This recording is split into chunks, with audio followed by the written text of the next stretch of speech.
Tara everyone, may inisip tayo na magluluto tayo ng chicken fries. Tara!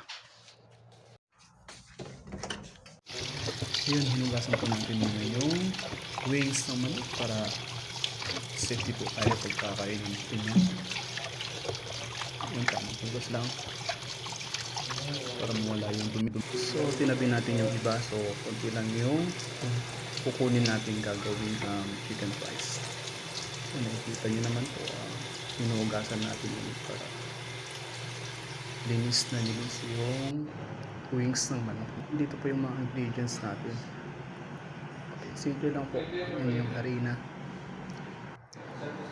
Then, nag-start na po tayo na gumawa ng pambalot sa wings ng manok. Bukasan lang po natin. Simit lang po natin kung yung cash lang po siya para sa pambalot sa chicken wings. Yan, tinagyan po natin ng pepper powder.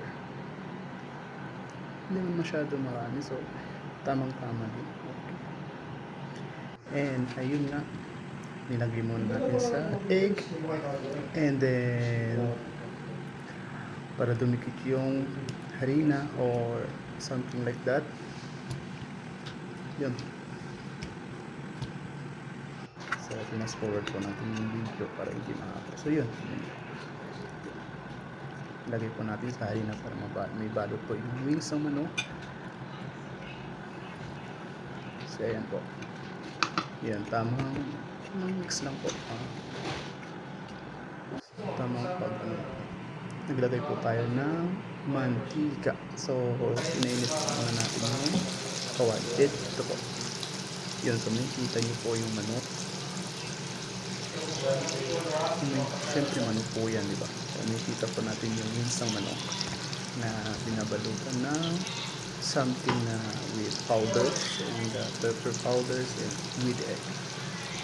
So yung heat po natin dyan, yung apoy po natin is low heat lang po para hindi masyado masunog yung chicken wings natin. Nakikita nyo po dyan, so parang golden right. With graving po yan. So nakikita nyo mainit-init pa po. Yan. So titikman po natin kung okay ba yung lasa ng gravings natin at chicken. So ayun. Pak! Diba?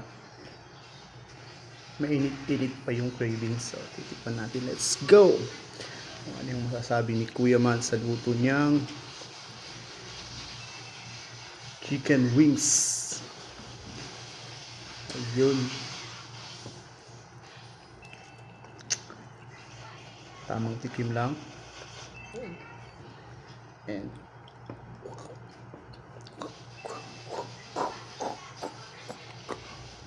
so okay naman yung lasa niya, parang lasa ng Jollibee. Lasang Jollibee, diba? So try nyo to guys, baka magustuhan ng mga anak nyo or mga bisita nyo. Ganyan, try nyo po with cravings. Chicken fries with cravings. So yun, isi-set aside natin muna. Ayun na. Sarap na sarap si Kuya Mans nyo. Okay. Yun. So hindi po mawawala dyan yung may free taste po tayo mamaya. Okay. So ayun po, may free taste po tayo, pinapatikman po natin sa kaibigan. Ano mo dito, so, lagay mo yung result. Ano? So, ano masasabi mo, Kuya Alden? Ano masabi si Kuya, di ba? Pwede na mag-asawa si Kuya Toy ng 5. Yun. Ayun yung kinagat niya. Unang kagat pa. Unang kagat pa lang. Ulam na. Diba? Thank you for watching.